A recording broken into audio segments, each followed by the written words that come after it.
انا لما نزلت صورت في سوق الحمام لقيت اشكال وانواع كتير جدا من الحمام ما كنتش اعرف عنها حاجة. ولقيت كمان ناس غاوية حمام بتتكلم عنه بعشق وشغف كبير جدا. هواية الحمام انا ما كنتش اعرف ان هي ممكن توصل لدرجة الادمان عند بعض الناس. وتعالوا نشوف الراجل المهندس المحترم ده بيتكلم ازاي بحب وعشق عن الحمام. اتعرف على حضرتك معلش تاني. أنا مهندس زراعي أسامة مصطفى. أسامة مصطفى. من مواليد حلوان هنا سنة 69. ساكن في شارع يوسف. يعني أنت الحمام ده ممكن يزيل الاكتئاب عن بني آدم؟ بدون شك. أنا حضرتك يكفيني إن أنا لما أكون في حاجة مضايقاني أو مزعلاني إن أنا أطلع في وسط الحمام بتاعي. أنت عندك غية؟ عندي أنا مربي حمام قبل ما أبقى مهندس زراعي أساسا. أنا دخلت مجال الهندسة الزراعية حبا في الحمام. حبا في الحمام والإنتاج الحيواني عموما. خدت بال حضرتك؟ فأنا باجي أقول يا اللي أنت عندك مشاكل، يا اللي أنت يعني التأمل هتلاقي آيات القرآن كتير قوي بتأمرنا بالتأمل. فلو احنا جينا بقى طبقنا الكلام ده على واحد عنده اكتئاب، واحد عنده مشاكل، واحد عايز يقعد مع نفسه كده يعمل عمليه يعني انت لما بتطلع في الغيه انت بتحس بايه؟ بحس اولا براحه نفسيه. انا يكفيني حضرتك ان انا احط الاكل كده للحمام واحط له الميه واقعد اتفرج عليه وهو الاب والام بيتبادلوا مثلا في مشاعر رعايه في البيض، بيتبادلوا رعايه الصغار.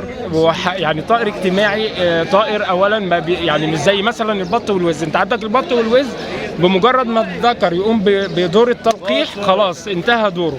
انما الحمام دور الذكر مع والدته متواجد ماشي. الوفاء انت لما بتعزل ذكر مثلا عن نتايته او الذكر بيمرض ويموت او النتايه اتفرج على شعور الطائر الثاني اللي هو وليد. الاحاسيس بتاعتهم. بص حضرتك هو اللي مش هيخش المجال بالشعور ده وبالاحساس ده مش هينجح فيه ومش هيدي فيه.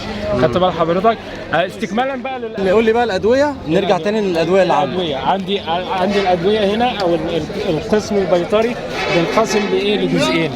الجزء الاولاني هو علاجات للامراض امراض الجهاز الهضمي، امراض الجهاز التنفسي. ماشي.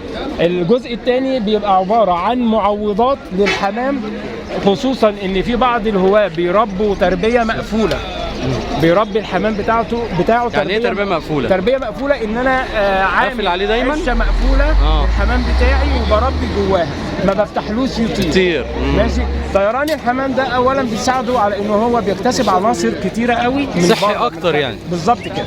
زائد بيقلل نسبه الحشرات، نسبه الازدحام جوه العشه. واخد بال حضرتك؟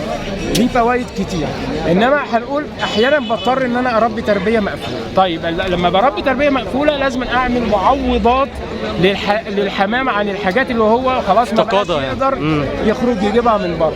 فالمعوضات دي بتبقى عندي املاح معدنيه. خدت بال حضرتك؟ فيتامينات زي السيلينيوم، فيتامينات، مجموعه فيتامينات زي أ د 3 اهي.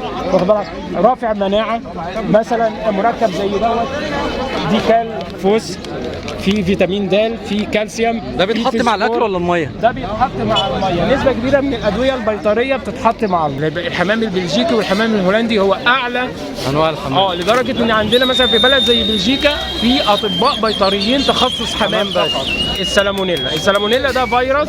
السالمونيلا ده فيروس ليه ثلاث اصابات. يعني الفيروس لما بيخش جسم الحمامه ممكن يحقق 3 اصابات، 3 انواع من الاصابات. الاصابه الاولانيه ان هو بيصيب الجهاز الهضمي. بتبتدي الحمامه يحصل لها عزوف عن الاكل، بيبتدي اسهال، بتبتدي شرب ميه بنسبه كبيره جدا. طيب بعد كده ايه اللي بيتم؟ تدريجيا تموت. السالمونيلا للاسف الى الان ملهوش علاج. والله يا باشمهندس ده انت موسوعه يا باشمهندس. ربنا يبارك في حضرتك. والله ما شاء الله معلوماتك غزيره جدا. ربنا يبارك فيك. احنا لينا لقاء تاني بقى، لازم نقعد. انا كنت عايز اشير على اساتذتنا في حمام الجمعيات لو حضرتك عايز يعني تستفيد منهم. عندنا الشيخ شريف هنا موجود